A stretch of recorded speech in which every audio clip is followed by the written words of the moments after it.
This is a story of a little girl who was born on 27th of June to Captain Arthur and Kate Adams in Tasambia, northwest Alabama. Captain Arthur had been a captain in the Confederate Army during the American Civil War. The girl, healthy and normal at birth, contracted a severe illness at 18 months of age. She suffered from high fever, possibly meningitis. She recovered after a few days. However, her parents soon discovered that the girl had lost both sight and hearing. Born a normal child, the little girl found it hard to come to terms with soundless and sightless world. She turned into a terror and became a very difficult child. She threw fits of anger, banged her head in frustration, snatched food from others' plates, and remained unkempt. Her parents worried for her future.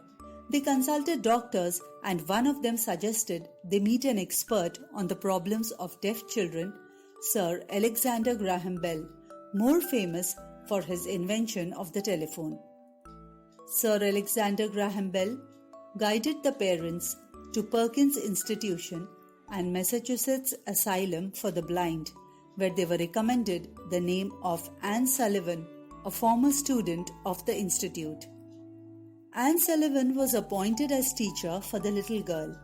Interestingly, Anne Sullivan herself had lost a large part of her sight at the age of 5.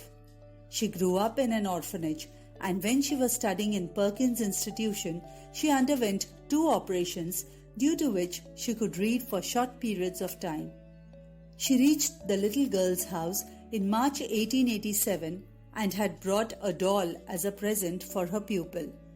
As she handed over the doll in the little girl's hands, she wrote the letters D-O-L-L,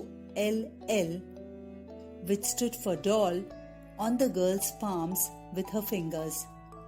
The teacher did the same with all other objects. She wrote cake, C-A-K-E, trees, hand, fingers, spoon, plate, to indicate spellings of various objects. She also taught the girl alphabets of finger signs used by deaf mutes. She learned the signs by touch.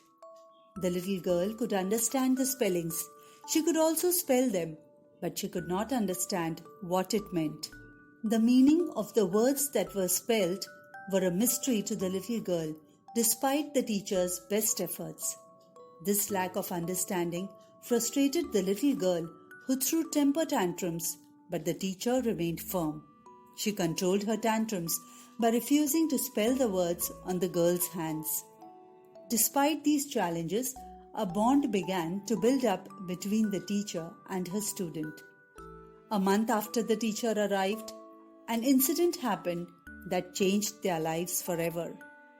One afternoon, the teacher and her student were walking in the garden of her house. They were walking towards a hand pump. Someone was drawing water from the well with a hand pump. The teacher thought of something, took the little girl's hand and put it under the water spout. The water flowed over the girl's hands. Then the teacher gently took the girl's other hand, pressed her finger on the girl's palm, and wrote the word water, W-A-T-E-R, with her finger. This simple act turned miraculous for both the teacher and the student. The girl now understood the meaning of the word water that her teacher spelled on her hands. Finally, there was a way for the girl to understand meanings of various words that the teacher used to spell on her hands. The teacher had found a way to explain the meaning of the words she taught to the student, and the student in turn had found a way to triumph over her disability to see and hear. The little girl learnt and understood almost 30 words that afternoon. The name of the girl was Helen Keller, an American author, activist and lecturer, and her remarkable teacher Anne Sullivan helped Helen break barriers of physical disability. Helen became the first deaf and blind person to graduate from college. Anne first taught Helen to read with raised letters. then with Braille, and then to write with both ordinary and Braille typewriters. Anne helped Helen in college too. Helen was an excellent student and secured good grades. Now Helen could read and write, but could not speak. She could only make sounds. Her wish was now to start speaking. She would keep her hands on keys of piano or on singer's throat to understand speech. Finally, Anne took Helen to Miss Fuller of Horace School, who had successfully taught a deaf and blind girl to speak. Miss Fuller gave Helen speech lessons. Helen used to feel movement of Miss Fuller's lips and throat and tried to copy them. It took a lot of practice since she had to understand lip movements and then repeat them as she could not hear them. Finally, she was able to speak.